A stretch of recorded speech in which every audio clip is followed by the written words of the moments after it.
be a part of Sunset Boulevard.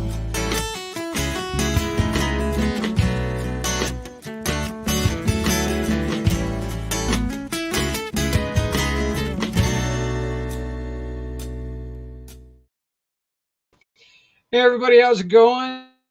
It is Wednesday night. It is 5 o'clock here in the mountain time, and I find myself sitting in front of a computer talking because, well, that's what I like to do, sitting in front of computers talking.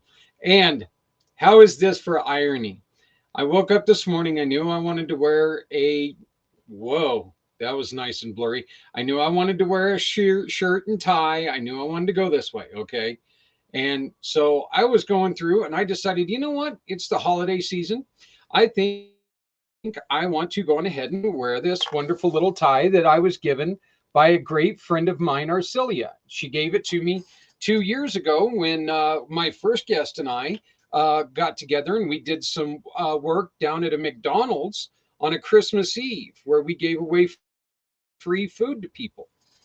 Well, put on the tie, come downstairs, get dressed, do all that other fun stuff, and open up the computer and come to find out it's Arcelia's birthday. So happy birthday.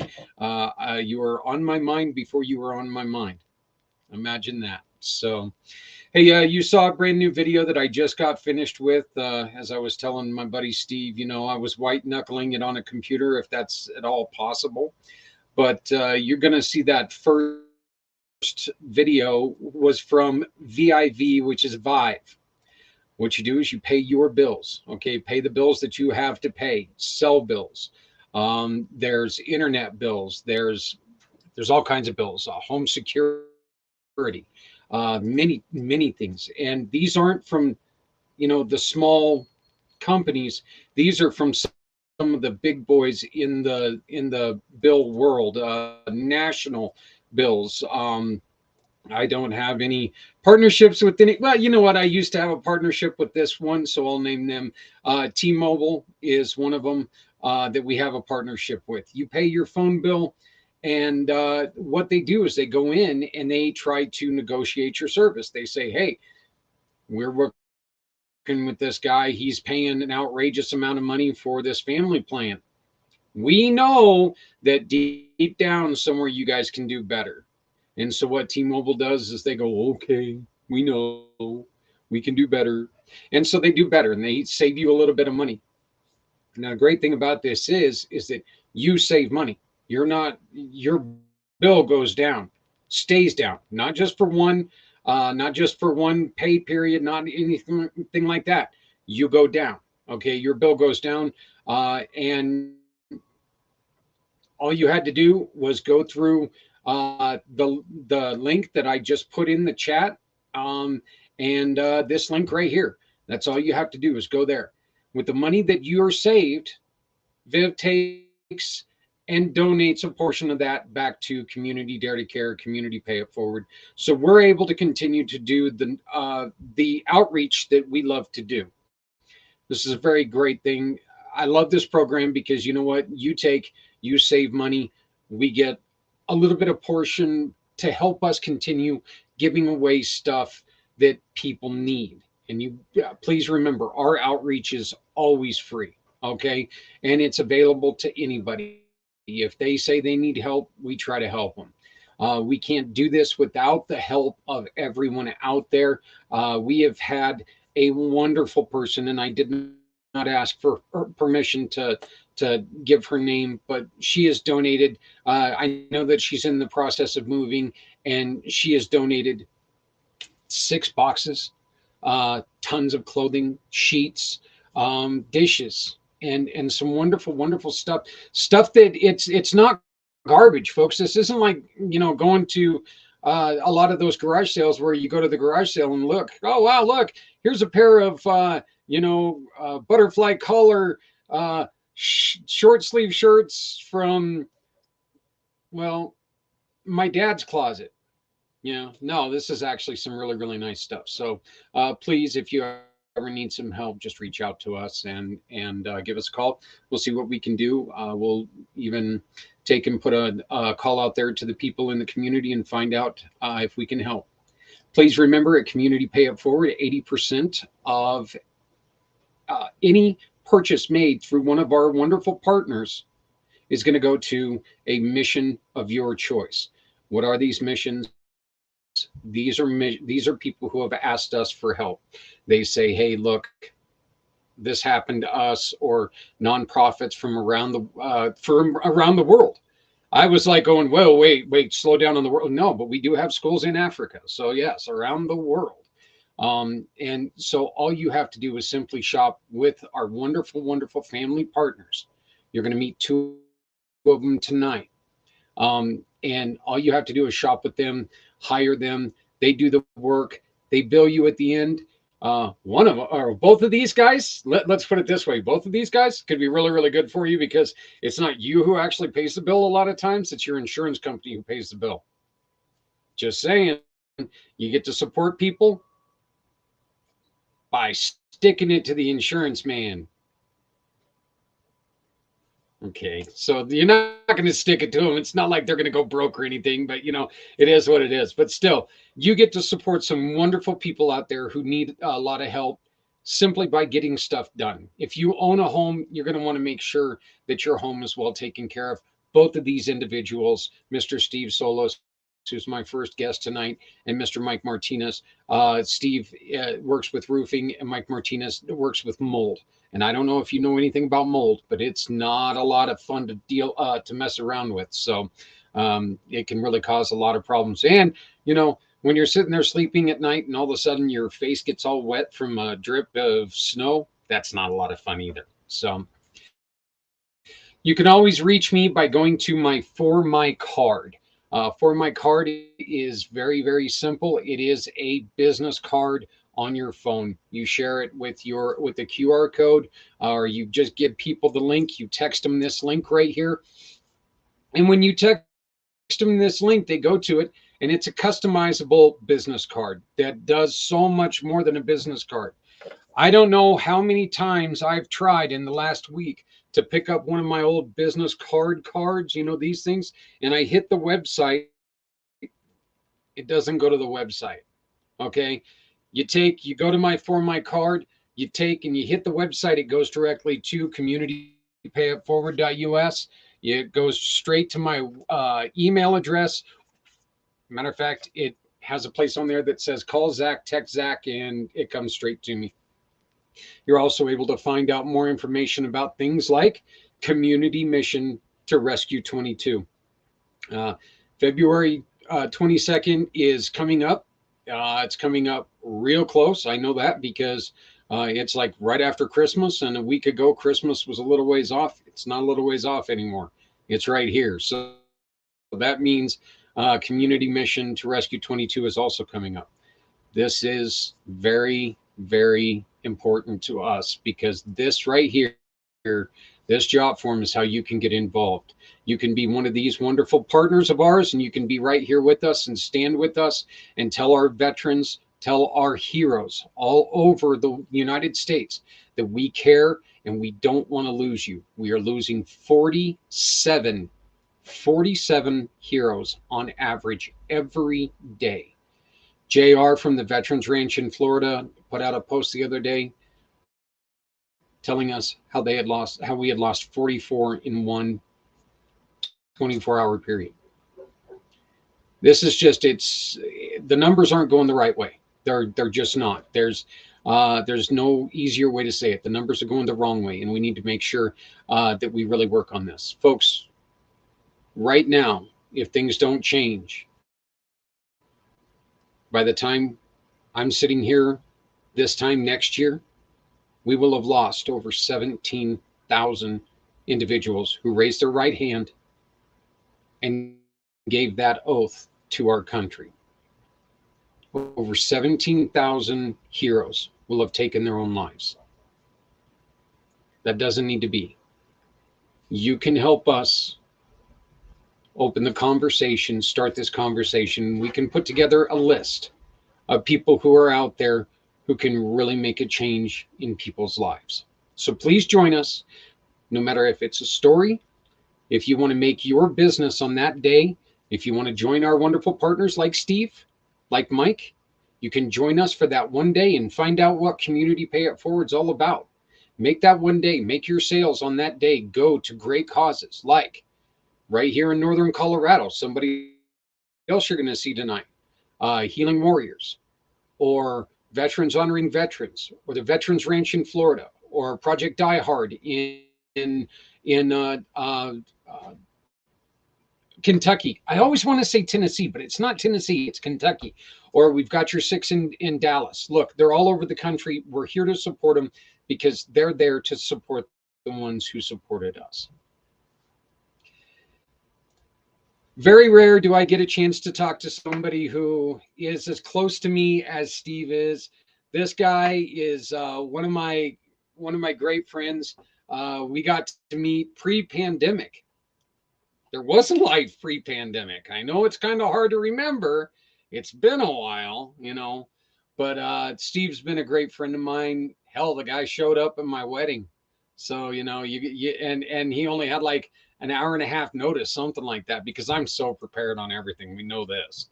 So, but, I gave him all the time in the world to get here and said, where are you when you were late? Nah, I didn't. But the thing is that he's a great guy. He's a great friend. He's done a lot for this company. He's done a lot for people out there. And I think the greatest thing I can say about Steve is he doesn't stop trying. Okay.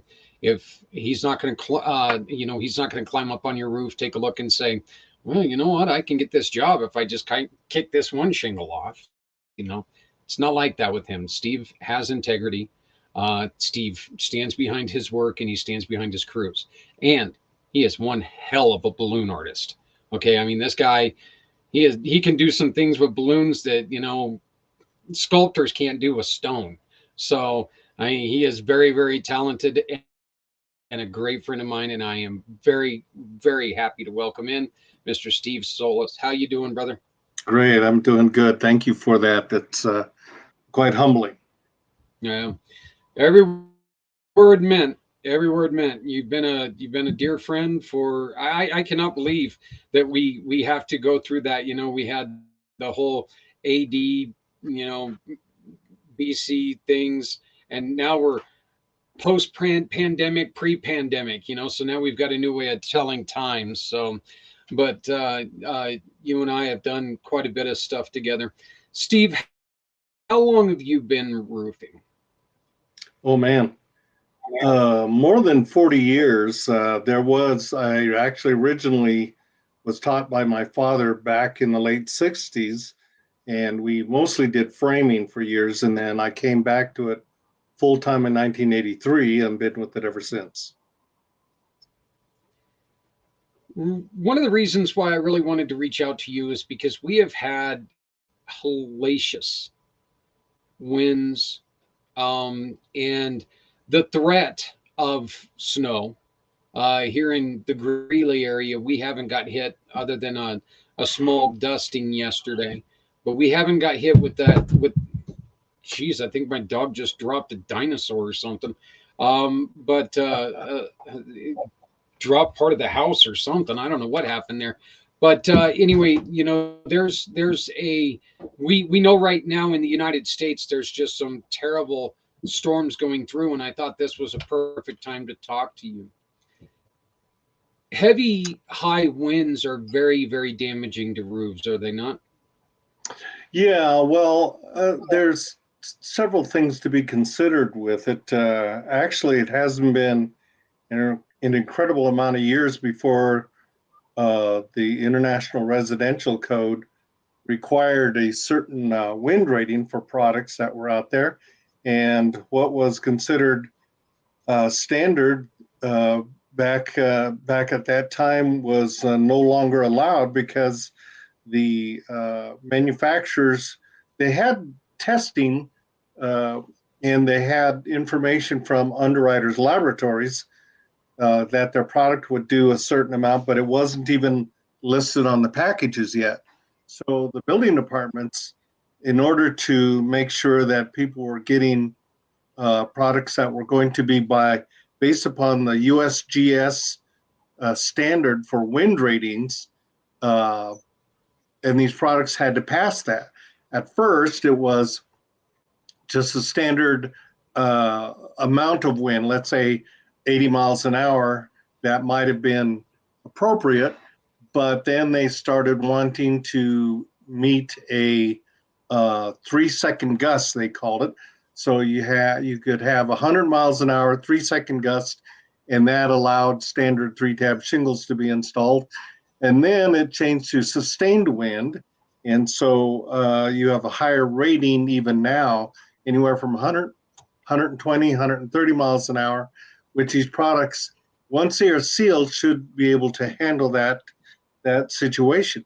Well, so what wind damage is, it's not so much that the wind is taking the corner of a house where the shingles are and rolls it off.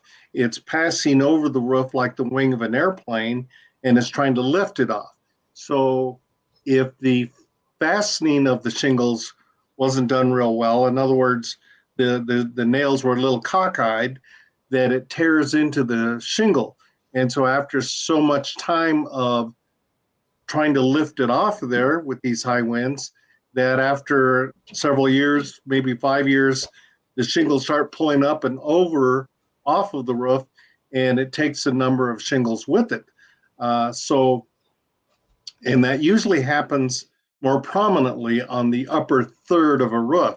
So it kind of depends. So product type, wind rating type, installation practices, all have to be done appropriately. So it is important who puts on your roof. It is important to know that the people that are your salesperson, the production manager in our company happens to be the owner of the company, whoever oversees the work, and the roofers themselves. How long have they been doing this? And it's really not a length of time per se, because I've had people that you see my cat, look at him. Yeah. This one guy claimed to have had a license in the city of Denver, which back in that time was the standard for the metro area. He claimed he had a license in Denver for 16 years, but I'm telling you what, I wouldn't have this guy put the shingles on my doghouse. I mean, it was really bad. So wind is an issue, but if things are done right at the beginning, got a quality material, quality installation, it can still happen, but it's got to be pretty high winds, once the shingles seal. Now, one of the great things amongst many things that we have in Colorado is that we have a mild climate. So even though we'll have very cold days and very high heat in the summertime, cat investigating the other cat. But for the most part, compared to other parts of the country and the world, we don't really have it that bad. So you have to choose the right day. Manufacturer says we need to have 45 degrees of rising temperatures in order to put on these products. And in Colorado, 45 is actually the ambient average for the month of January. So you can do this all year round, but you do have to wait till the conditions are more conducive to the shingle sealing as quickly as possible. But we don't hesitate if we have those kind of temperatures, because we're very rare in our industry in the state of Colorado to have a 10-year labor warranty that's in-house. It's our warranty, not something you buy from the manufacturer in order to get a longer term as far as that's concerned. But wind is an issue, obviously, but also time of year.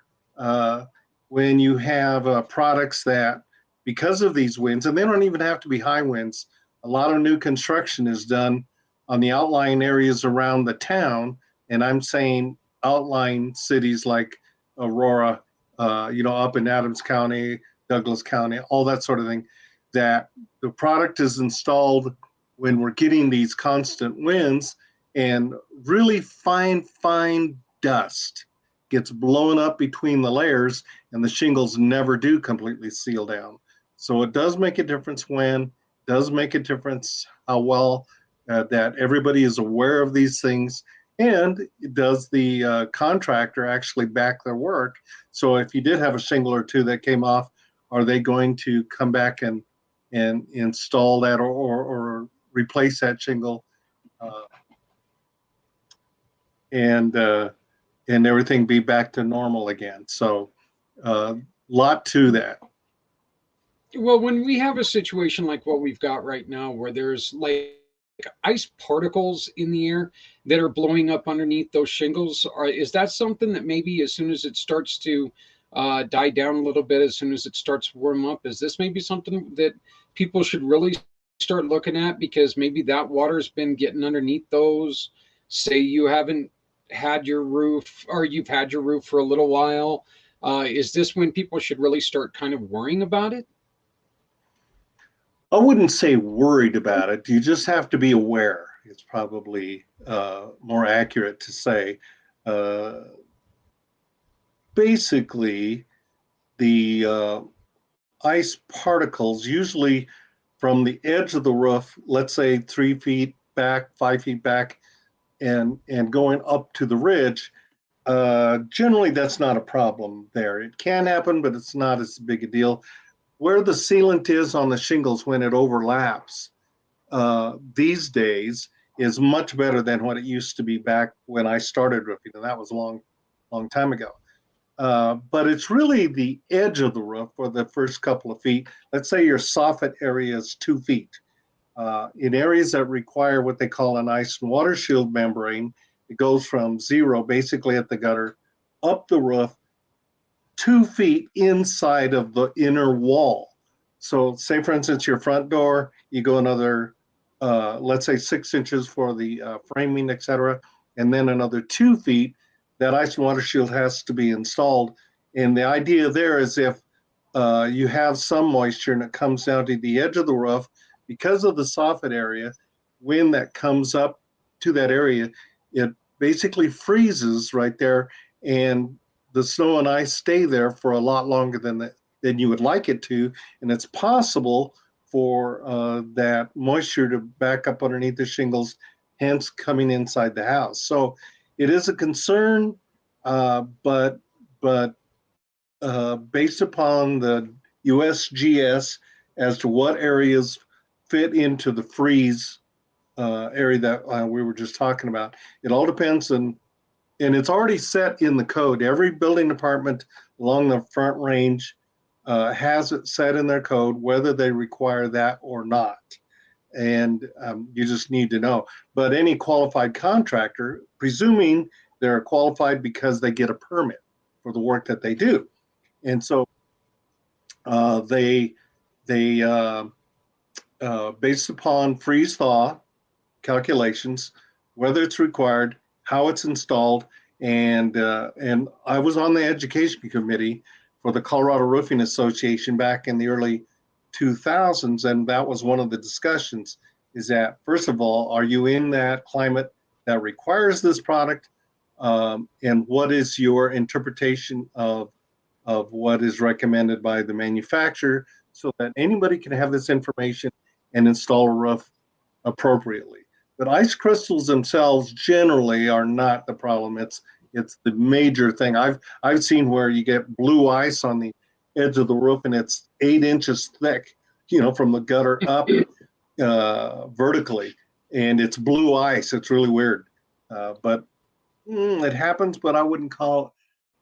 I guess there was a couple of years we had some really serious ice damming, and it happens on and off, but overall you have conditions. So in other words, it doesn't get above 10 degrees for, let's say, 2 weeks or something like that. How often should you have somebody climb up on top of your roof and take a look? Well, it's kind of like, it's a bit of a guesswork. If you have a competent contractor. In other words, you had somebody that you hired at the beginning of the roof replacement, and they were well qualified, did a great job, passed inspection. It's likely that you don't need to have them back out. What's the length of their warranty? What if it's only 5 years? I probably would tend to say sometime before that 5 years is up, maybe at 4 years, maybe at 3 years, to get up there and just double check it. The warranty only covers, it's a limited warranty, so there are some parameters on how this should be done, and you're not allowed really to make any changes. Say, for instance, you want to put a swamp cooler on your roof, and you neglect to tell your contractor that put on that roof, and somebody else came in, cut a hole, put the swamp cooler up there, and then it leaks. Whose fault is it? It doesn't fall underneath our warranty anymore because somebody altered the roof that we put on. So the homeowner has to go back to the swamp cooler installer. And that has happened to us. People said, hey, your roof is leaking. Well, no, it wasn't our fault. What occurred, it was you had somebody else come in and they altered the thing. But I would say, let's say you have that same good group come in. They did a good job. Everything went well. You have them come in, let's say at 4 years, take a look. Does everything look okay to you? Is there anything we should be concerned about? Because we only have 1 more year left on your warranty, and I need to make sure that we move forward well. The second thing involved with that is if something happens in your life that things change and you're now going to sell that place, you're going to, or use it as an investment property, you want to make sure that what's there is in good shape. So, depending on how well the job is done or not, might mean that you need to have it checked out quicker or sooner. Say, for instance, that after the first rainstorm, it did leak on the swamp cooler, and it was already there, the swamp cooler. And because there was a problem, you probably want to call them back in a little bit sooner, maybe after a couple of years, and have them double check everything to make sure it's in good shape. And then as time goes along, you could probably lengthen that time, to 3, 5, 8 years, whatever, before you have it looked at again. But definitely before you're planning on actually letting go or renting that particular property, because people are notorious for not taking care of their investment property, oddly enough. Out of sight, out of mind. That's something that you see it when you're driving up, but you don't really think No about doubt. it, and it's it's kind of like we all complain about having insurance Yeah. until we need to have insurance. Let's go on ahead and real quickly move on to your other passion, which is your balloon art. You are one of the most talented people when it comes to twisting a balloon that looks like a deflated hot dog and turning it into some wonderful, wonderful art. And One of our you ladies from our referral group called me the most unique person in the group, and I'm not sure if that's a good thing or not. But anyway, I think she meant it positive. yeah, it might have been after I was gone then. So you can see a lot of his work right on his personal Facebook page. So if you want to look him up, you can see some of him. He practices all the time. He shows you examples of what he's working on. You're almost like, and I truly do mean this as a compliment. You're almost like an athlete. You put more time into this craft because you do take this serious. You want to go out, you want to have a good time, you want to put out some quality product, and you want people to have fun doing it. You don't want just the kids to walk away going, wow, look. You want mom and dad to do that too. And Right. I've seen it. Right. Mom and dad have usually come back and said, hey, what can you make me? Well, that is a fact. I did a birthday party for the 50 and over crowd, so everybody turns into a kid. So there's no doubt about that. And roofing, because I've been in it so long, I really don't study much on that. I mean, I try to be up to date on products and materials and installation and all of that. But every night I practice several things, but one of them is balloon art, and I do that 1 to 3 hours every day. I've been doing it for 19 plus years now, and I'm working on stuff all the time. Now, every once in a while, I will post something that wasn't my original. I I have friends all over the world that are masters at this. I mean, they make my stuff look like it's simple. I mean, just amazing things. And so I think I understand enough about the methods and techniques that people use. And if there's something that's there that I haven't tried, I'll go ahead and do that just to have it part of my repertoire. I don't even know how many things I do. I'm guessing over 200 variations, um, but I don't use them all when, let's say, I'm at a restaurant because I don't have time to do things that are longer than 2 or 3 minutes. So uh, you've seen my unicorn hat, and that takes 8 minutes, 7 balloons, and 2 LED lights I put into the eyeballs, and it's very popular. You know, I should have put Which one is together just, for you. I mean, it's just honestly one of the cutest damn things you'll ever see. Seeing these little kids running around with these little lights that are bobbling on the side of their head, you know, and it's just it's a real quick, you know, please tell us, and I love this story. Please tell us the story about when you went down and the little old ladies down in when you went on a mission. Oh man. Well, I knew a lady here in Denver. She's still doing this. She's about my age, and so she's been twisting balloons for I don't know, 50 years, something like that. Anyway, she's super good and one of the most wonderful people I've ever met. And we had a booth at the roofing company at the Garden and Home Show, and I was walking through, and she was hired by a window installer to twist balloons and draw a crowd. And I was really amazed at not only what she did, but how many people, how many young kids were in line to get a balloon, and of course the parents were there to look at the products. And she had like 20 kids waiting in line. It was phenomenal. So I said to her after watching for a while, I said, I've got to learn how to do this. And she says, well, I give lessons, but it's got to be in groups of 15 or 20. Well, where was I going to find 15 or 20 people that wanted to do this? And so I kept the idea in my back pocket. And then I went ahead and my church was going to send a group to Uruguay to replace the roof. Look at there. And uh, they wanted somebody to do origami because they were going to make hats for the kids and balloon animals. And I said, hey, I've got a friend that will give us lessons if you don't mind. And but they didn't want to take the time or pay the money. So she sent me down. I called her up, told her my dilemma. I have 2 weeks. What am I going to do? So went down to the place where she gets her supplies, picked up a book, a video, bag of balloons, and a pump, and just started practicing.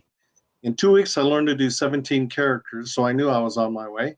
But I was down there, and we were working our tails off every day. We were replacing a portion of a roof. Here's my famous one of my dragons. I make several, and I'd be sitting there with these different churches, and there might be 10 kids, there might be 50 kids. There was no way to know. And so the other people that were supposed to be helping me do this, I didn't tell them that I was taking these lessons and that I had increased our repertoire from 2 to 17. And so they were so embarrassed they quit making them themselves, and I was doing all the balloons. But here I am twisting the balloons for the children, and there was a group of senior women. There were no senior men, and they're sitting there and they're watching me and they're commenting in Spanish. And I'm not fluent, but I know enough to be dangerous, right? So um, I'm I I'm know sitting enough to there and know I'm that I'm doing. getting yelled at. So then this lady, these ladies were sitting there watching me, and so they were commenting. And after I'd be done with the children, I'd go sit in the middle of these ladies and I'd say in Spanish, "What do you want?" And they would say, "Oh, no, no, no." And I said, I insisted, "I'm going to make you something. What would you like?" And I only knew basic stuff: rabbit, dog, cat, swan, things of that nature. And I was handing it to them, and they would go like this. You could tell that they saw it as I see it, which is a work of art, and it was precious. And so they were so thankful that that's what convinced me I have to do this. So, but for the first 10 years, I was very basic because most balloon twisters only do the basic stuff. But I didn't want that. I wanted to continue a work of art. So when I'm done, the kids are nodding their head, yes, and the parents are going, wow. That's when I know that I've achieved what I was after for. And it's gone pretty well. I post these things all the time, as you know, and people comment on them, and so it's part of my repertoire from that point on. So, like I say, I don't even know how many I do, but I just have a ton of fun. If I'm where it's mostly adults, uh, the women love the flowers and the teddy bears and polar bears, right? And yeah, and that sort of thing. But once the men see that I can do it, and they said, "Hey, I heard you can make a monkey on a tree. I got to see that." So I do it. Ye- Yep, yep. Or a dunce cap. I love that story. So uh Jester hat, buddy. yeah. Oh yeah, yeah, Jester hat. That's right. So, that was such a good time. That was for Day of the Deployed 3 years ago, I believe. Wow. And yeah, yeah, isn't that weird, right? And yeah, we went in and there was a guy who came up to us. The gentleman had partaken in a soda or two, and an adult soda or two. So came up to Steve and he wanted something. He just didn't know what he wanted. Steve goes, "I got the perfect thing for you." Made him a jester's That's hat. right. I forgot He about wore that. that thing back up to the bar, and I'm going to tell you something. He was the belle of the ball. I mean, he really was. So it was so fantastic. So, Yeah, but it so really has given me an avenue. You may not think so, but I actually was extremely shy growing up, and but I knew I was going to be doing something like this. I just didn't know what. And I have a bit of an art and craft background, but it happens to be right in my wheelhouse because I love to engage people now.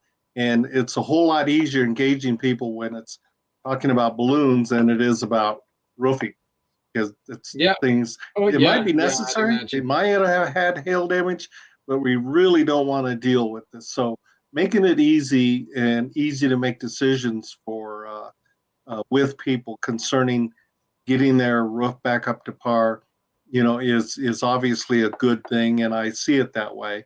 And when I was roofing, I saw it as a work of art, but I have to hand it off to other people now because I'm way too stinking old to do that stuff anymore. Don't even want to. But but when it comes to balloons, as long as my hands, and I do have carpal tunnel, and I wear braces and compression gloves, to protect myself. But as long as everything holds together, I'll do this until they put me in the box, buddy. Well, I'm going to tell you something right now. You and I were talking before the show, and I told you I would much rather have your getting older butt up on my roof than my very, very large, bulbous ass up there because I did not feel very safe. So, and you've been up on our roof and you know that it's in good shape, but I'll guarantee you it's not in good enough shape to be under me. Okay. Our concrete floors sit there and go, "Oh no, not him again." So, Yeah, yeah, yeah. Steve, what is one thing that if somebody is noticing, say somebody's noticing uh, this one thing right now, they should give you a call because you need to get out there and make sure that there's not a problem. Well, the thing is when is the last time you've had your roof inspected? If it has been longer than a few years, it would be a good idea. There's no cost, but statistically speaking, 1 out of 5 houses has some sort of issue. So I take pictures, yeah, because a lot of homeowners like yourself, they're not going to get up on that 2-story, especially, or if it's a steep roof. That's what I do. I get up there and I look at things, and I look at things with a critical eye, because I don't want them to have a problem. Because if I look at it, I own that roof from that point on. Because if I say everything looks great, and then in the next spring we're getting all kinds of leaking, that doesn't look too well on me. So I try to give it a real critical eye. I make recommendations. I'll make notes of when I was out there. If it's time to consider a new roof, let's say it's been more than 14 years or so, it's a good idea to have things checked out. Things can be brought up to date, maybe some caulking. I use that term loosely. It's actually roofing mastic. Or maybe the flashing detail could have been done a little better. It's not uncommon at all to have just that one little leak, and it's a 10-year leak. Drip here, drip there, every time it snows or rains. And then all of a sudden your ceiling's falling in the upstairs bathroom. So it's a good idea just to have it checked out. When was the last time you've had it checked? Or maybe there was a question mark concerning the original installers. Yeah, they did my roof 5 years ago, but it failed inspection. They did come back and correct it, but that's kind of a red flag. So use your own judgment on that. And since it's free, let's get on every roof just to make sure we're not going to have any issues long term. It should be a 20-year situation. Should ever have to go back, sooner than that, unless it's a hail. And people really should watch out for the fly by night, the circus tent roofers. They're not from the area. They're not. Oh, look, altitude's a thing. The everything that we live with every day, it's stuff that they're generally not used to. So how can you make sure? How can they guarantee that something's going to hold up if they don't know what to expect? Right. Well, thing is um, as I said, just because they've been roofing a long time, even in the Colorado, doesn't necessarily guarantee anything. So getting references, maybe, I used to provide with every one of my potential customers a folder with all the information, some brochures, and in there I have uh, uh, the contact information for, let's say, 30 homeowners, not necessarily in your area, but let's say 30 of the last roofs we did. You're welcome to call them, ask whatever questions you want. We don't give them any parameters. I said, homeowners are going to ask you lots of detailed questions. How long did the job take? Were you satisfied with the work? Have you had any problems with the roof? Did they get a permit for, lots of stuff that they can ask and find out what the situation is. And, but it's rare, really rare for anybody to use that list, to call anybody on that list to ask these questions. And you would think when we're talking about an average of $10,000 that people would take more care about that. But they rely on the statement of their brother-in-law or something like that. Well, these guys did our roof and they did a great job, so you won't have any problem with them. Well, that's not a good thing. Check with the Better Business Bureau. Check with their supplier. Do they pay their bills? Do they always get a permit for the work that they do? Call the building department. Are you familiar with these guys? Do they do good work? Lots of things you can do to find out and really dig into whether these people are good or not, whether they're local or not. Just because they're local doesn't guarantee that they're that good. Like I said, this guy claimed he had a Denver license for 16 years, but again, really, really bad. So it does make a difference. My advantage is personally is that I roofed for many years, and so I've held the product, touched the product, sold the product, managed the product, all of that stuff. So am I an expert? I'm a professional for sure. Because of what I've done over the years. I've written articles for magazines here locally. I've been on TV 3 times to talk about ice damming and other situations on a roof. So I don't know everything, but I think I know enough to be able to help anybody with their roofing issues and concerns. Sometimes it's just a phone call, and then we can talk about it, because if it looks wrong, it probably is wrong. So a homeowner doesn't have to be an expert, but he said, I never did that before. So let's take a look at it and be sure so that you're comforted when you go to bed at night. You don't have to worry about any of these things. I ended up calling you once. I ended up calling you at one point in time because somebody was walking through my parents' neighborhood. They looked up on my parents' roof, and they knocked on the door and said that they saw a problem. They got up on the roof and they said that there was a problem. I called you because I know you, I trust you, obviously. You crawled up there and you were like, no, no, no. You said that there was a place that it could have been done better, but there was absolutely nothing that needed immediate attention. Right. That to me is something that, that first off, you know, you're the guy, you're one of, you're the one I'm going to call because of this right here. You're part of the program. So you're willing to not only put things, your reputation online, you're willing to put your efforts behind helping people at the same time, but you're true about it. You're Yeah. not going to lie about it. We all need money, but Yeah. you're not going to create a A necessity. situation. Yeah. Let me say, because I do a lot of inspections for realtors. How I look at it is, if my mother were buying or selling this property, what would I say? Because I need to be totally honest, because I'm held to a higher standard, having been a formerly on the education committee. But it amazes me. Now, again, I've been roofing for a long time and inspecting thousands of houses, and most of the time from the ground, hail large enough to do damage is only 1 inch in diameter.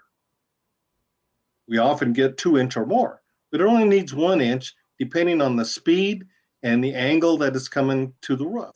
So, that being the case, it doesn't necessarily make really big divots into the roof, but enough to cause damage, because what hail damage is, it actually breaks the fabric of the shingle. So, let's say we were talking about this here, and the upper part is where you see the granules, but on the underside is the fabric of the shingle itself. If you lift that up where a hail mark has been, there's supposed to be a fracture there for it to be counted in their numbers that they count in a 10 by 10-foot area. So, but no, almost nobody actually does that until they're trying to prove that it doesn't have enough damage up there to replace the roof. So, so if that's the case, and you have 1 inch hail in that area from the ground, I can't tell. And I've been doing this for years. You have to actually Yeah. get up on the roof to make sure what you have, whether there's enough damage or not. So if you get, let's say, 3 marks in a 10 by 10 area, that does not constitute a roof replacement, and it only constitutes repairs. So whether it can be repaired is another question, but as far as actual damage, so standing on the ground, unless you see missing shingles, most of the time you can't tell if it's hail damage or not. But a thorough inspection after getting up there. So what I do is that I take a picture of the front of the house before I even get up there. I take a picture once I get up to the edge to see how many layers.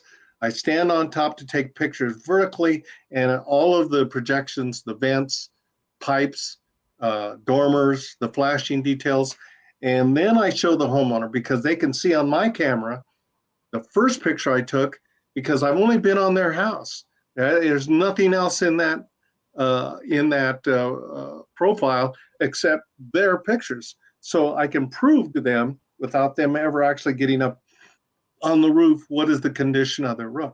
So that way they know that I'm being totally straightforward and honest and make an informed decision. Well, my brother, time. I cannot believe that we've already spent 50 minutes together. It's amazing. We just don't get to talk near enough. That's for sure. So, but hopefully, we're going to be talking to each other again here in the next couple days or so. But I want to thank you so much for joining us. And please, you can reach out to Steve at 970-646-8108. 970-646-8108. You have questions, you have concerns, you want a balloon artist for your party. Special balloons, buddy. Yeah, special. Special balloons. That's right. There you go. This is the guy to talk to. And every time, remember, every time you hire this gentleman, he gives us a referral. And 80% of that referral goes to somebody in the community who could really use your help. So, Steve, thank you so much, my friend. Thank you. Always love talking. Just never get to do it enough. So yeah, well, you and I both know 50 minutes is nothing. Well, that's right. So right. You know, we've eaten pizza together for longer than 50 minutes. That's it. All right, brother. You have a good evening. You Say too. hello Thank to my you, sir. friend Mike Martinez. He's a great guy. Yeah, I will do that. All right. All right. Talk to you later. Steve Solis of Independent Roofing. I will tell you, I mean, really, Independence Roofing, I always get that wrong, but I will tell you, look, the guy's got integrity for miles and miles. You need somebody to talk about him that's not me, just, call me up and I'll have my parents talk to you about him. They've almost got scammed a couple times, and Steve was there to make sure that they were taken care of. He's a great guy. He's not going to lead you wrong. And that's very, very important. And especially in, the garbage that we go through today with stuff like this. So, let's make sure that, if you need to talk to somebody, get a hold of Steve. He can work with you. He can help you out. So Steve, is not the only person that we're going to be that I've got on tonight from the program. I recorded this interview with Mike Martinez a couple weeks ago. A couple days ago, a couple weeks ago. I'm going to be playing that real soon. This interview is going to be brought to you today by a great friend of mine that I finally got off my butt and did what I should have done a long time ago. Mr. Z of Z World Webs.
How's it going, everyone? Zach Clayton here with a longtime partner, yeah, a family partner, and I say this with the caveat of Mike. It's been a day or two since we've talked, but I'm here with Mike Martinez of Best Option Restoration of Thornton, and you just told me that you also acquired Boulder. Congratulations on that.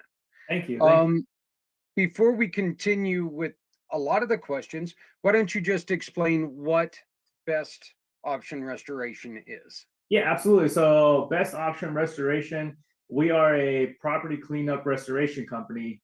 We specialize on water damage, fire damage, mold damage, storm damage. Honestly, any kind of messes within the property, we clean up. So, we are an emergency based company. We are open 24/7. So, if someone calls us at 2 in the morning or at 2 in the afternoon, we will be there to help them out if needed. That's great. Your area of service, your name says Thornton and Boulder, but you go as far north as Fort Collins and in my area here in Greeley. Yeah, absolutely. So we are a franchise. So we do have different teams around the whole Denver metro area. We have a team that's located in Lakewood. We have a team in DTC. We have a team in Highlands Ranch. We also have a team in Parker. We got a team in Thornton and one in Boulder. So we got different teams located in the whole Denver metro area so we can respond to people's emergencies in a timely manner. And we are growing. So right now, we're actually in the talks of someone taking over Colorado Springs. And hopefully, in the near future, we have someone taking over the Fort Collins area. So we're super excited, and hopefully, we can make that happen. Well, growth is always good, and especially when it comes to a small to medium business owner. So that's great. Mike, you are from the LA area, correct? Yeah, I was born in California. I was born in Los Angeles, in North Hollywood, and I was out there for a whooping 2 years. And my parents moved out of Colorado when I was 2 years old because my dad was in the construction industry. There was a lot of construction in the 90s here in Colorado. So one of his friends told him to come out, moved out here, and pretty much been here since then. I did move out. I went to college in Washington State. And so I moved out for 4 years, but moved back home, and I call this my house, call this home. Yeah. Washington State, boy, you had a lot of you have a lot of experience with moist weather then, yeah? Yeah, it rains a lot out in the Pacific Northwest. I went to school in a small town called Walla Walla.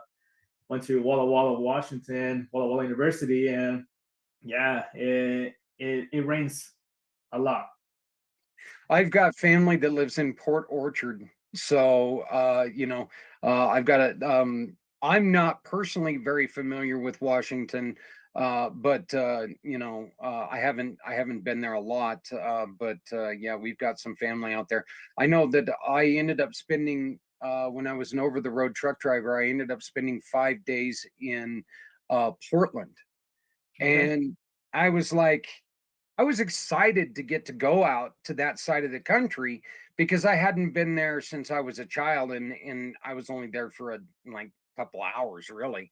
And I was like going, there's no way it can be as bad as everybody says it is, and all this other. It rained all 5 days, all 5 days, and I was just by the end of that fifth day, I was so excited that the truck was up and running again. I just could not wait to get out of there. It was like mind numbing, and it's kind of funny that you really, the one thing about that we are blessed with is Colorado's kind of one of those places that where, yeah, we get rain every once in a while.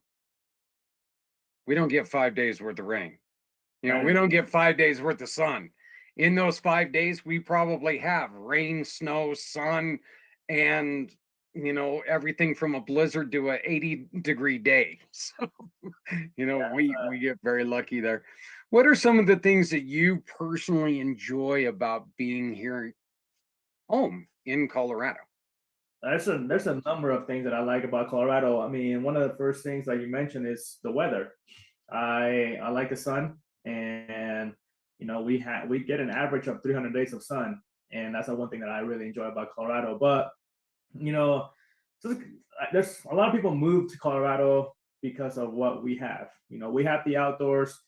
You got skis. We're going into the winter months soon, so people going up to skiing, going snowboarding. I am not a huge fan of that myself, but I do enjoy going once in a while. I do enjoy going out hiking as well, and but the thing that I enjoy the most is the sports that I'm able to play out here. I can play soccer outside, football, golf. I went golfing a couple of weeks ago in December, which is always great. And last year we were golfing in some of the winter months because of the sun that we get out here. And it may not be as warm, but even if it's 50 degrees outside, we can still go out and hit some balls around. So it's always fun. I tell everybody, and I tell bikers when I meet them from other parts of the country that there's a misnomer. People think that it's always snowing here in Colorado, and there's all that stuff, and you're right. Up in the snow areas, you know what? There's snow on the ground, from September to June. But if you're within a city, Denver, your area, or Greeley, my area, I'm able to ride a motorcycle 340 out of the 365 days a year. Exactly. And I miss more riding days because it's raining real hard than I do when it's because of snow. So yeah, it's living in this area is just it's such a fantastic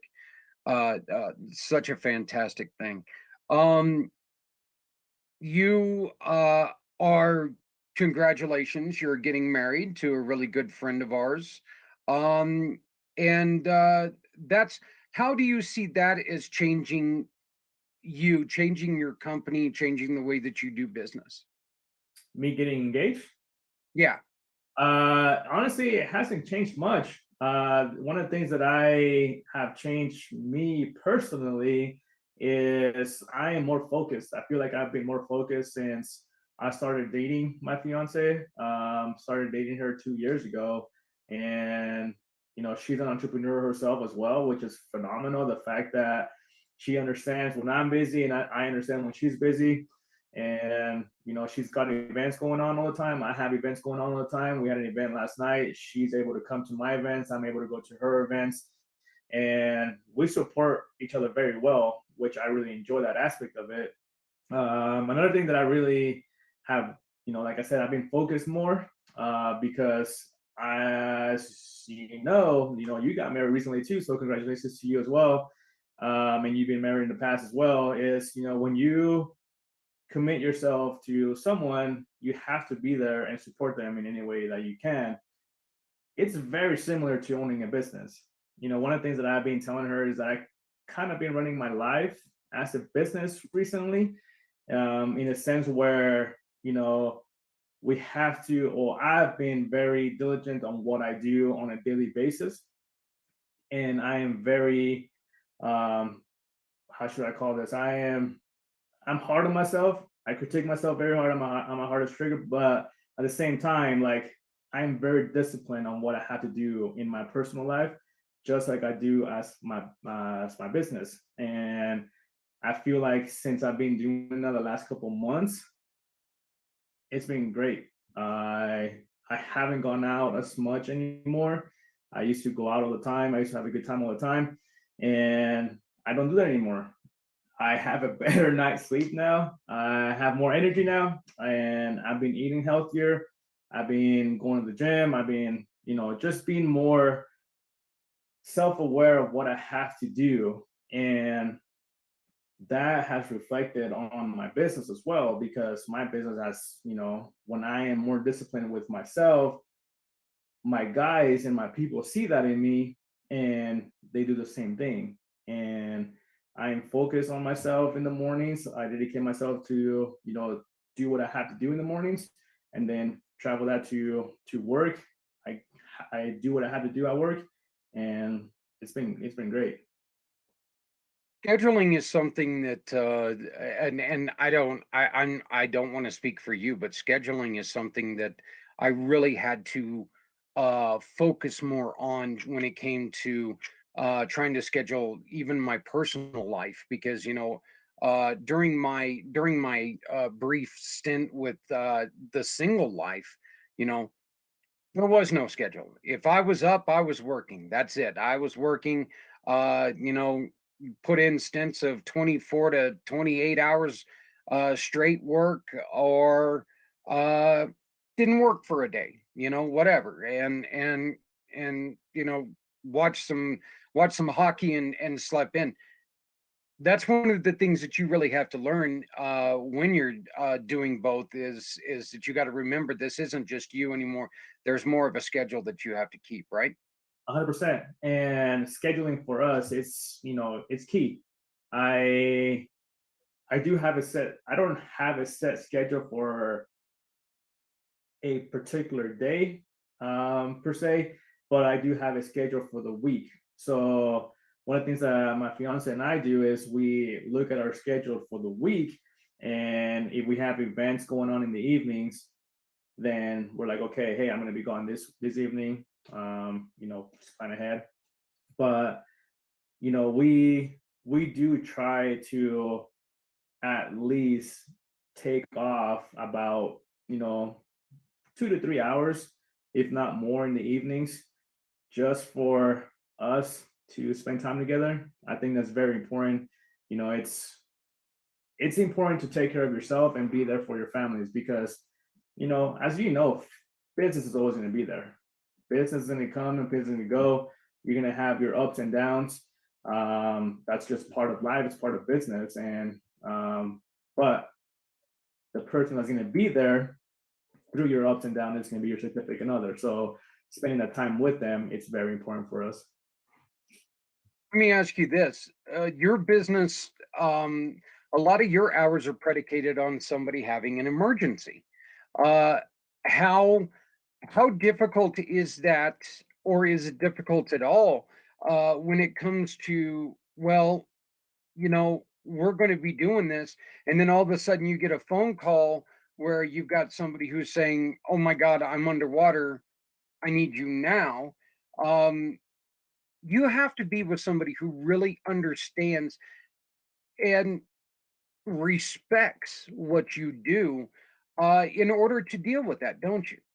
Yeah, 100%. So I was a one man show for the first year for the first year and a half of the business, and yeah, there was a number of times where we had stuff already planned. We had dinner plans. We were going to the movies or whatever it was, to an event, and I got that call, and we're like, hey, we have water in our basement. Like, when can you come out? And yeah, luckily for me, she was very understanding of that aspect of it because she knew. And I told her from the beginning, I'm like, hey, this is my business. This is what I have to do. But now it's a lot easier now. And the reason why I say that is because, I have a team now and we actually have an on call rotation. So we have a group of guys that everybody takes turns to being on call on that particular week. So I do get the calls, most of them I do get the calls myself, but then I see who's on call that week, and then I dispatch it to that particular technician, and they go out there and they take care of it. And the reason why I do that is because like I mentioned, I do want everybody to spend time with their loved ones. I don't want them to miss a soccer event or a family event for their kids, and that's why I have a particular week. So everybody takes on a week, and they know they're going to be on call that week. Your story is very, very unique, that you got into this business. And usually I ask people, what got you into doing this particular thing? Yours was a mentorship. You started with someone, you got into this because someone who you truly loved and respected introduced it to you, and uh, gave you this opportunity, and you ran with it. Can you tell us a little about that? Give us that story. Yeah, absolutely. So I actually got into the business because one of my really good friends, actually, he's one of my best friends. I met him in high school. We were roommates in college for a couple of years, and he got his degree. I got my degree. I got my degree in automotive management. So I used to manage a shop before doing this. He got his degree in marketing, and he actually went to a networking event with his parents. He met this other gentleman. His name is Nick. Nick is actually the founder of Best Option Restoration. And so Kyle and Nick hit it off. Nick, he actually had another company before this. He's owned multiple companies, he's owned multiple franchises in the past. He saw what this industry can do for us, and he was like, hey, how can I make this better? And how can I expand this? So he actually, yeah, he's one of the wealthiest guys that I know personally myself. And even with that, he wanted to see exactly if his method would work. So he was out on the field doing some of the work, and he was like, okay, if this is going to work, I want to expand this. And he was talking to Kyle. Kyle got into it, and back in 2017, that's when Kyle's actually one of the first franchisees. And at the time, Kyle was like, hey, you want to join me in this journey? I'm starting this journey. I want you to, I want you to be part of it. Well, at the time, I was managing an automotive shop, and I was like, I don't know, man. I think I'm good right now. And 2019, fast forward 2019, I had my review at the shop. The shop owner told me, he's like, hey, Mike, you've done everything for us. Thank you very much for what you've done. Like, you kind of reached the top. What else do you want to do? So I shot my shot, and I told him that I wanted to buy him out. He told me that he was not ready to sell, not ready to retire, which is totally fair. That's his shop.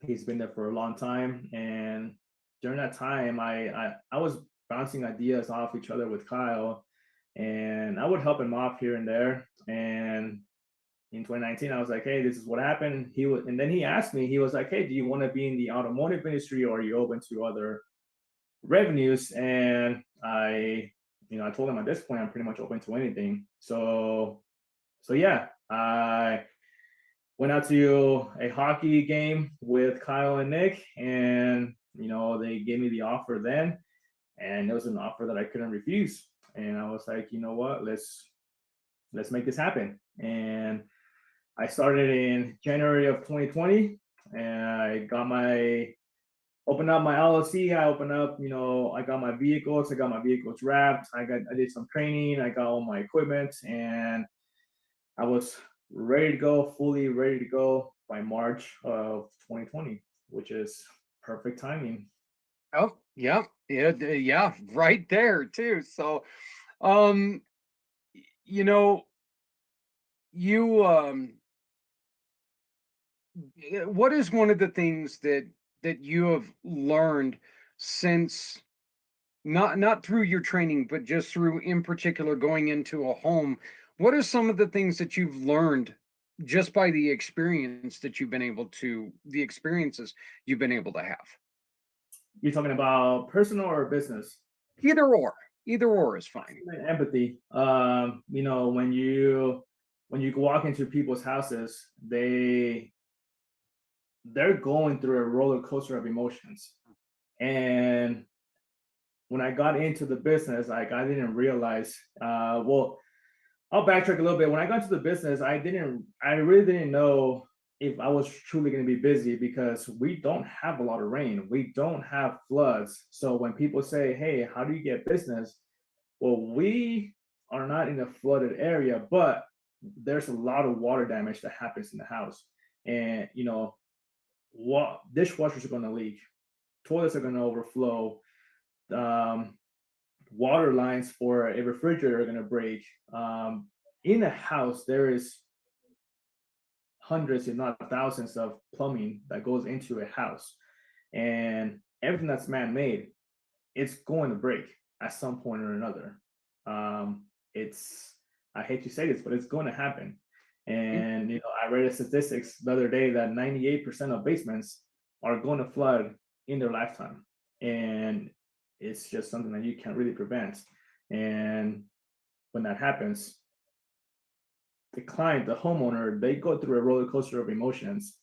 They don't know what to do. They don't know what to expect. And that's when we come in and we help them out and we make them feel like, hey, I understand you're going through a lot right now. It's not fun, because it's not fun, but we will take care of you and we will help you get through this process, whether they go through you as a homeowner or you want to file a claim with the insurance. Mike, mold is something that's very, very serious when it comes to health. Mold can kill you. Black mold. You cannot just take and find some black mold, slap some kills on it, and say done. Right? It's not that easy. When you're dealing with microbial growth, yes, mold is very bad. It's not good for you. It affects different people different ways. Some people are immune to it. They don't get sick. They don't even feel it. If you breathe it long enough, yes, it will harm you. There's other people that are more sensitive to it. So it does affect everybody differently, but you cannot go in there, spray bleach, wipe it down, and apply clothes. That's just not going to happen. It's one of the things that I've read and I've seen is, you can just spray bleach and you'll be good. Well, that's not the case. If you had raccoons in your attic and you fogged it, yes, you may kill the raccoons, but they're still going to be there. So you have to go up to your attic and actually clean and get rid of the raccoons once they're dead. That's the same thing that you do with mold. You go in there, you actually remove the affected area, you apply your antimicrobial, you scrub it, you clean it, and then you encapsulate it afterwards. Well, during that whole time, you want to make sure that the space that you're working on is contained. That way you don't spread it around the rest of your house. What are some of the things, and I warned you that this question was coming, so here it is. What are some of the things that you do that is a little bit different than, we'll say, industry standard? So one of the differences that we do in the water mitigation is that we actually add, thermal heat. So we add heat when we are in someone's property. And the reason why we add heat when there's water damage is because, heat evaporates moisture. Well, we have our dehumidifiers in there that pull the moisture out of the air. And when we add heat, it dries the structure a lot faster. So instead of having someone, like let's say a man with a fan going out to your property and they set, fans into your place, well, they can have those equipment there for about, 7 to 10 days. Well, we don't want that. When you add heat into someone's property, we can actually dry the property most of the time within 3 days.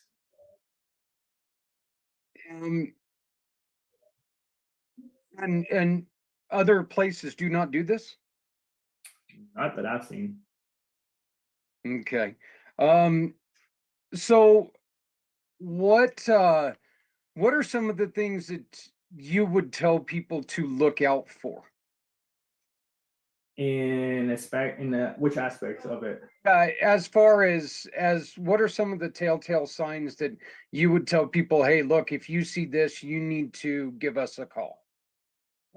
I mean, there's different scenarios. We do a we do a lot of things in our industry. So when you're talking about water damage, obviously, if you see water, make sure you address it sooner rather than later.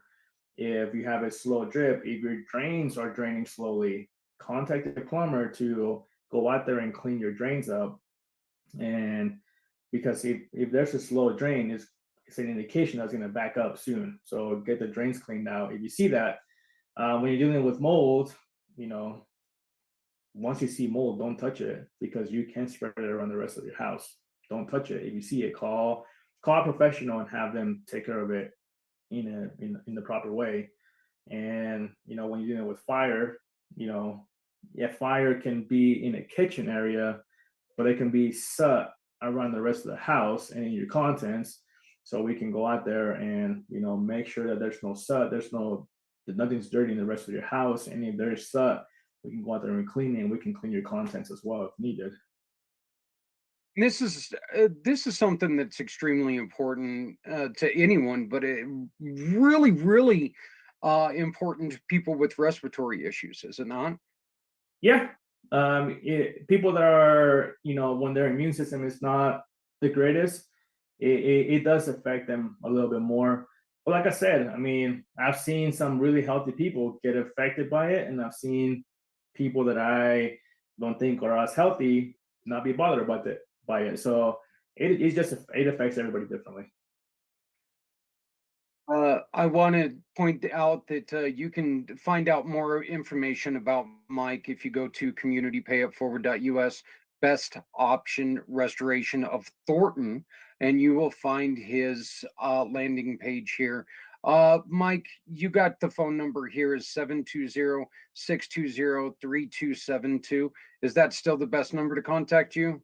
Yep, that is our office number. If you call that number, someone will answer at any given time. Right, and best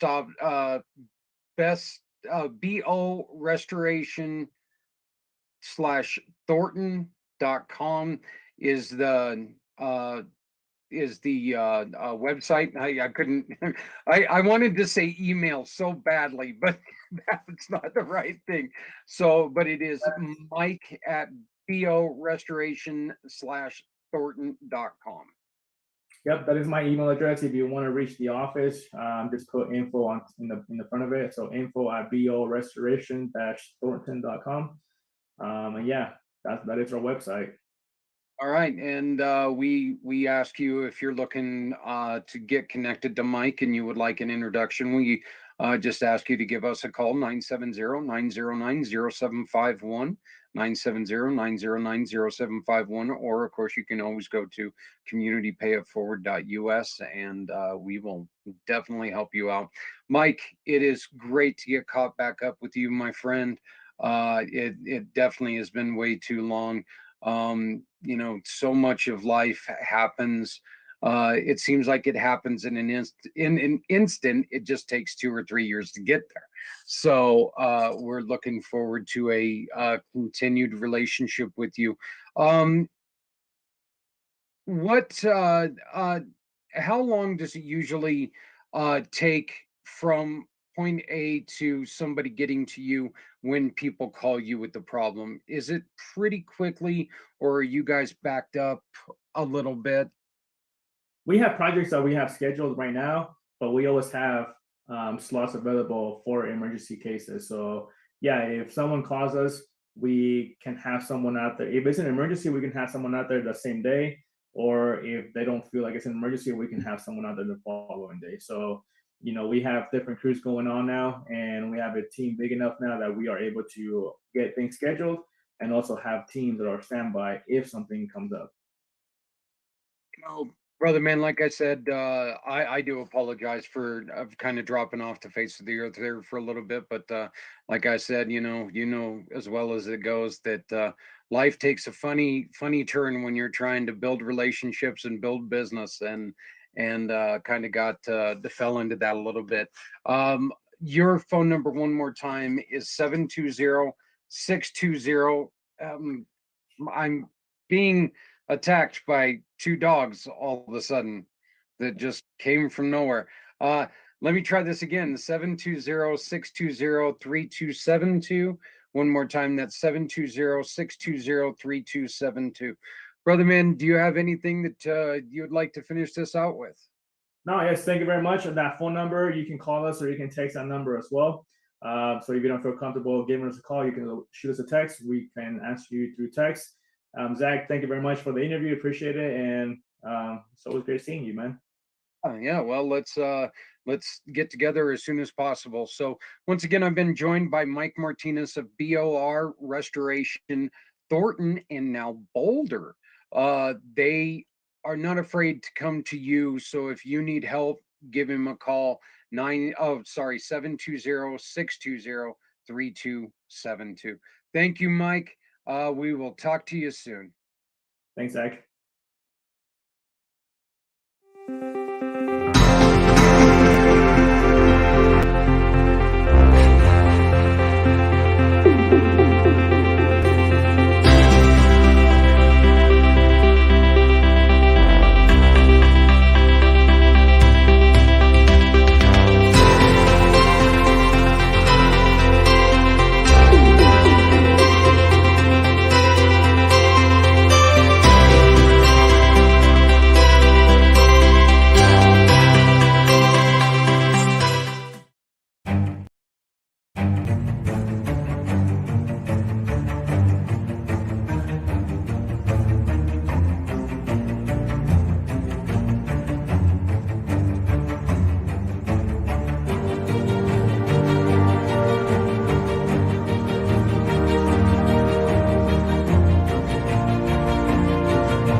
Okay, so we were going to.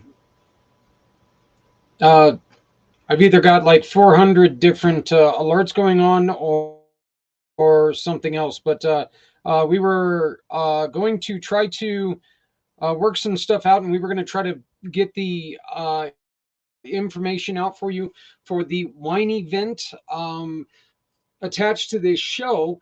But we ran a little bit long with Steve, and I'm never going to apologize for that. He's, great guy.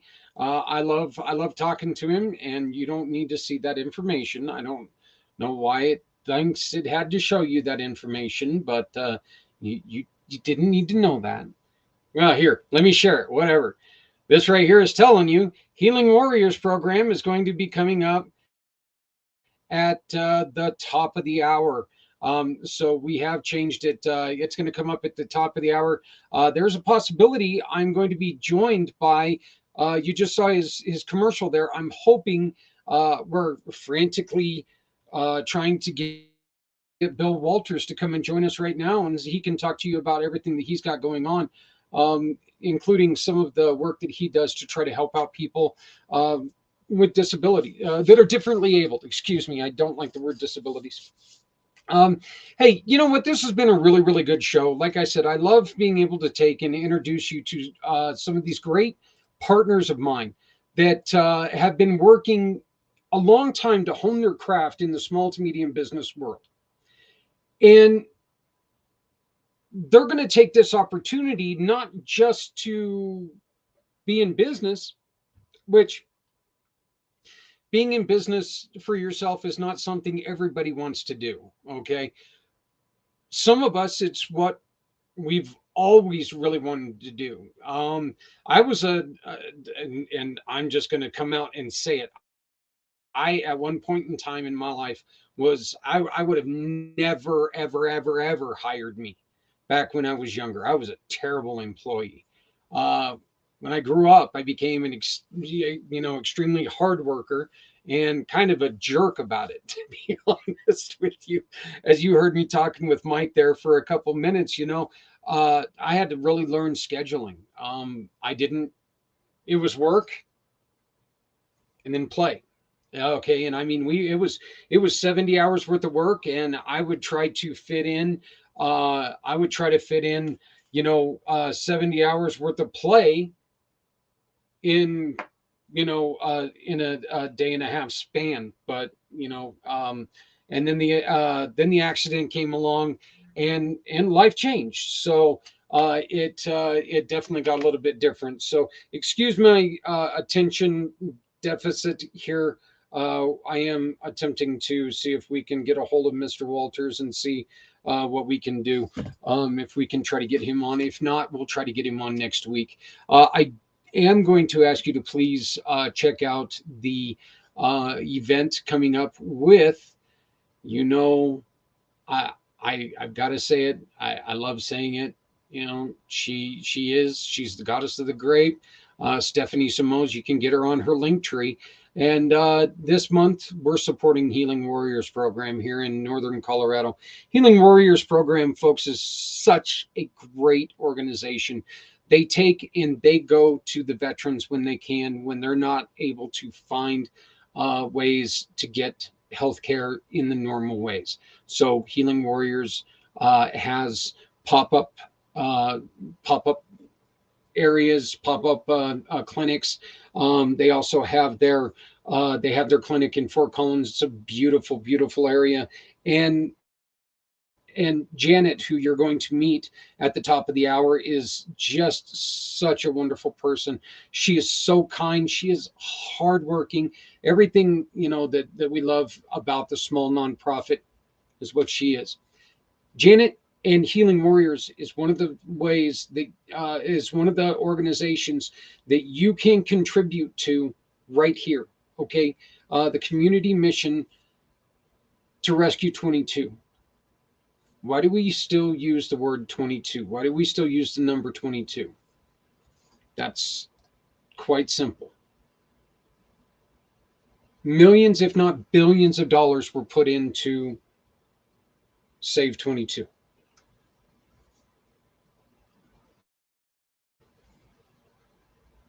Millions, if not billions of dollars have not gone into Save 30, Save 35, Save 47. We need to use what we've got. And right now, what we've got is the number 22. I would also like to say that they don't have 47 days in a month. Thank God.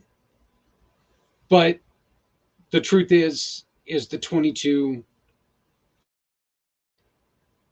It's what we're able to utilize that some people paid a lot of money for everybody to get to know.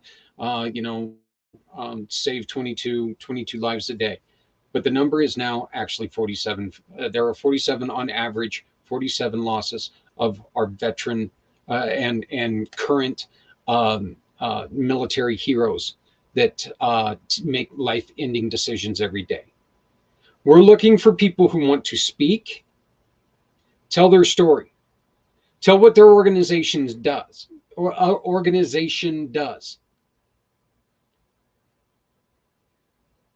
Tell good stories, tell bad stories, tell good stories that turned out bad, tell bad stories that turned out good. Give us hope. Show us the pain that you went through. This is a no fluff show. Okay, this is not going to be this is not going to be a fluff show. My intention for this last year when I started this was to get people to sit here while we couldn't be sitting together, but it was to get us to come together and start talking about things that we can do to change. How can you and I do something to change the thought process of somebody who's having thoughts of taking their own life? What can we do to make a difference? Last week on this show, I gave some horrifying statistics that I was able to find online. 2020. In 2020, there were, and this was globally, 3.2 million people planned a suicide. 3.2 million planned. Not thought about, planned.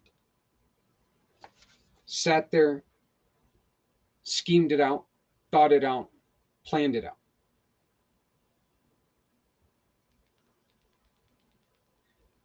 1.2 million attempted, took the next step.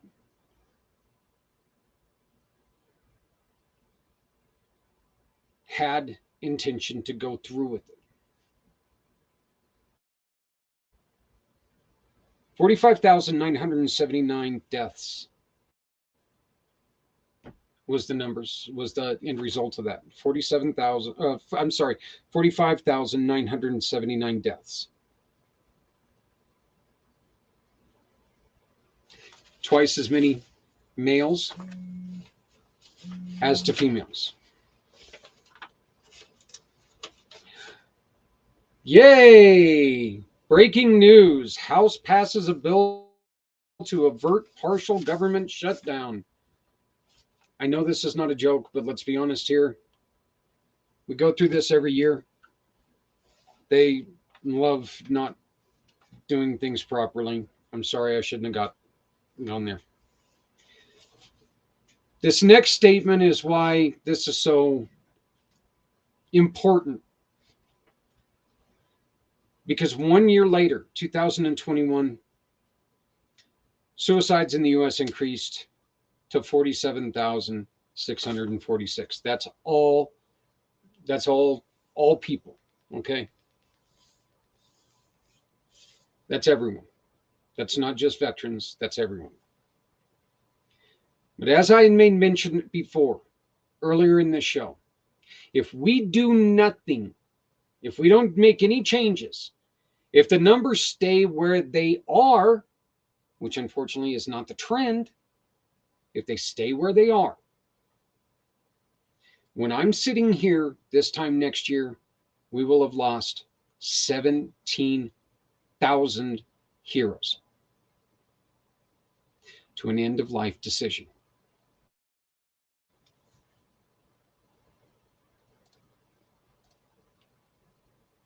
We have to do something. Can we save 47 lives a day? Not if we don't try.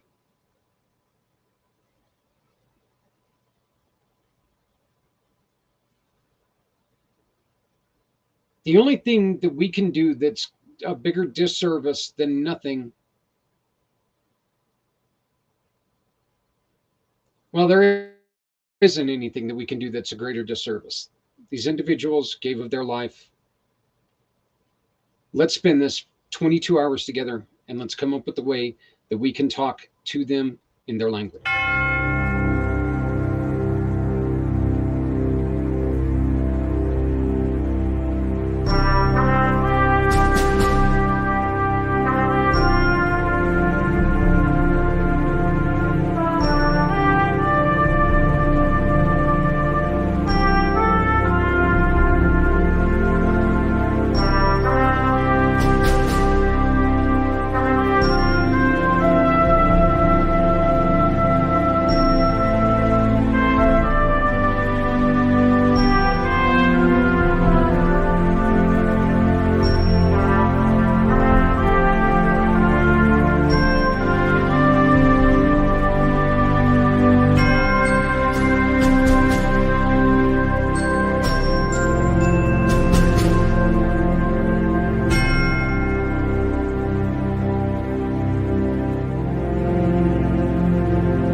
We're looking for sponsorships, everything from $50 to $350.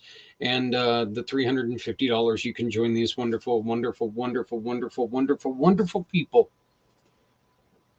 who are helping us spread the word and start the conversations and save lives. Do you have a podcast that you would allow us to take and utilize your airwaves? Or do you have a channel that we can use your airwaves? We would be very, very glad. We would be extremely happy if you would allow us to do that. Right now, we're set up to where we can go to 8 stream platforms. You could share our show from our channel onto yours, and that would really help us spread the word. And we would definitely give you a little bit of a, or a lot of bit of a shout out if you would allow us to do that. So I do want to bring up very beginning of the show. Once again, we premiered a new video that I just got done with, and it's with Vive, V-I-V. And now if you pay your bills through Vive, your utility bills, as I mentioned before, we have T-Mobile. So T-Mobile is one of the groups that if we pay our phone bill through T-Mobile, they can help. What they're going to do is they're going to negotiate the contract we signed. And if we're eligible for a reduced contract, the money that we save comes back to us here at Community Pay It Forward, Community Dare to Care.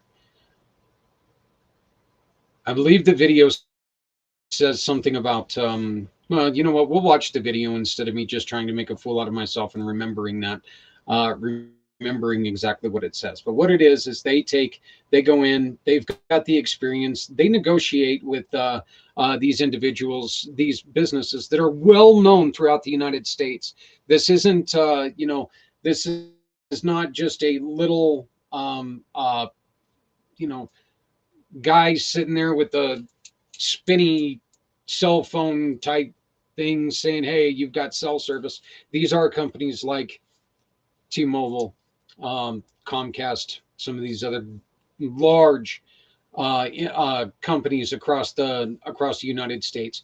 If they can negotiate a better price for you, Vive takes and a small portion of what you save, in which you still save money. If you're eligible, you still save money, and if you're not eligible, you pay nothing. You pay nothing. You just pay your bill. You got to pay the bill. Can you help us out? Help us maintain our free outreach. Our free outreach, we've worked hard on it. It's one of the things that we've done that has been more successful than other things. Let's put it that way. So it's been a heck of a lot more successful than some other things. But this is the video that Vive gives us to help us show. I'd like to share it with you right now. What I'm going to do is I'm going to disappear off for a little bit, but you can of course still hear me. But here we go. This is just a little video about what it does, what it is.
Okay, so I'm just going to say this right now. That video always screws me up because you can see my cursor go like this. They got their cursor on there that goes walking through there, and it really kind of screws me up. I'm like going, I'm not even moving my cursor. Thanks, Vive. No, but thank you, Vive. Thank you, Al, for getting us set up. I appreciate it. You guys, we did an interview with Al just a couple weeks ago. Fantastic guy. Look, the guy called me today, and I've had to deal with a few of my head injuries due to the accident, and Al's been busting his butt trying to get us hooked up and into the program, and I cannot thank him enough. This is our new video. Please help us by paying your bill with Vive.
If you have any extra questions, if you have any more questions, you can visit my For My Card.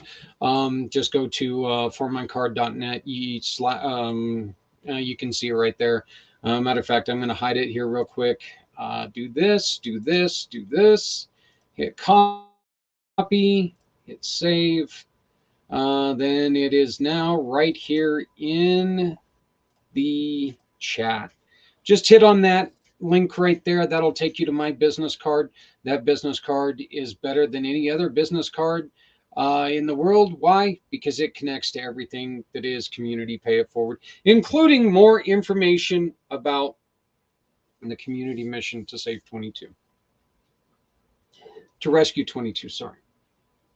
It does not look like we're going to be able to hook up with Bill Walters again today.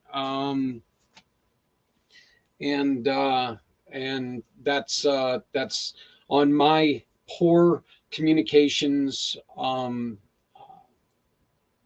my poor communication. I take the full and total blame for that. I do want to thank Mike Martinez of BOR Restoration from Thornton and Boulder. I also want to thank Steve Solis of Independence Roofing and Mountain Lion Entertainment. I'm just going to say it again, guys. If you're in Northern Colorado, you're looking for something that's different for your kids. If you're looking for something that's going to spruce up your restaurant a little bit, bring some kids in, keep some kids, keep them active yet occupied. Call on Steve, because the stuff that he does is amazing. He downplays what he does. Him saying that there are other people who make it, who make his balloons look like snakes. No. There's nobody who's ever accused that man of making a balloon look like a snake, unless of course he was trying to make it look like a snake. And then what he would do was give it like the hood, and probably swallowing a Volkswagen Bug, and he would do something miraculous to it and it would look great. Steve is a very, very talented individual, and both of those men that I introduced you tonight, integrity. I cannot say it enough. They both care, and they're both here for you. Not only are they here for you, but they give us a referral. And 80% of that referral goes to someone who has asked us for help. If you go to communitypayitforward.us, once again, that's communitypayitforward.us, you're going to see up on the old, God, what are they called? Up on the old bar thingy there, the information bar. Ah, well, look at there. There's my buddy Brian from Project Die Hard. Please help them. They are still looking to reach their goal of $11,000 donated, and that will be doubled by an independent individual. So, but if you look up here, you're going to find the home tab. You're going to find verified partners, where you're going to find the great partners like Steve, like Steve and Mike. And then you're going to find our mission partners right here. These are the people who have asked us for help. We've got everything from 501c3s to nonprofits, animal missions, Community Cares Cub Club. These are all of our kids who have asked us for help with school, church programs, club activities, so on and so forth. Community Dare to Care outreach and events. Community improvement missions. These are improvement missions that people are trying to do on their own. They're trying to take and they're not getting any government funding, but they can't swallow it all on their own there. Let us try to help you out. Families and neighbors who need our help. Folks, this is because of what I went through. This is because of when I was run off the road and spent 7 hours in a ditch. I woke up, I had a fractured skull, I had a fractured face, and I ended up having a broken neck. And they didn't find that broken neck for 3 years. Well, guess what? Went to the doctor, and my neck is straightened out, and there's torn muscles around it, cartilage, and bulging things that are bulging into the nerve. So there's part of my woe is me. We've also got a program. We've also got people who are trying to help healthy mind, body, and soul. This is to try to defeat the opioid epidemic in America. Of course, we've got our honoring our heroes, both country and community. Inclusion is for everyone because inclusion is so damn important. And supporting smart. Let me try this again in English. It's the only language I butcher because it's the only language I know. Well, I know biker too, but I don't want to talk like that on the computer. Supporting startup businesses and organizations, and we are adding, we're still working on how to do it, but we are also adding telling our histories, saving our history, saving history. You can't change history. You don't have to like it. You can't change it. It happened. Okay. There's a lot of history in there that, you know what, every single one of us wish we could have done something different. The only crime that we can do to history is not learn it. Because if we learn it, we don't learn from it. Once again, I do want to mention that these thoughts are all my own. I'll just say it right now. These thoughts are all my own. It doesn't reflect anybody else's thoughts. These are just who I am. It's what I am. So if you would like to discuss anything with me, please feel free to go to my card and we can talk. But why don't we do this? Why don't we get together and let's talk about helping other people? So reach out for my card and let's talk about what we can do to help other people. That's it for me tonight. Hopefully I will get in connection with Mr. Walters and we'll have him on for Friday. But I'm done for tonight. Please make sure you stick around because starting here in about 4 minutes or 3.5 minutes, we've got the event for we've got the great event with the goddess of the grape, Stephanie Samos, for Healing Warriors. Okay.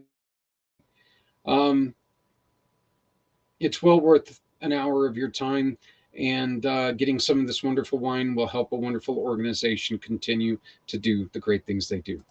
Everybody loves somebody out there because somebody out here loves you. Please, please remember that if you're not helping someone, you're hurting everyone. No one needs to go it alone when we all come together. If you've got that extra hoodie, throw it in your car. It is cold right now. Cold kills. Hunger kills. If you have extra food, throw it in the old butter bowl. Let's get it into the hands of somebody who's hungry. We can do this if we come together. I beg you to join me again next week at 5 o'clock. Don't know who my guests are going to be yet, but hopefully it's going to be someone. My name is Zach. I am the president and founder of Community Pay It Forward, Community Dare to Care, and the pACT channel. You can always get a hold of me for my card. Once again, it's right there. It's also in the chat. You have a great day. Have a great week. We will see you at Friday at 3 Eastern, 1 Mountain. Thank you very much. Have a wonderful evening. And please take care of each other. We're all we got. Bring me home out alone.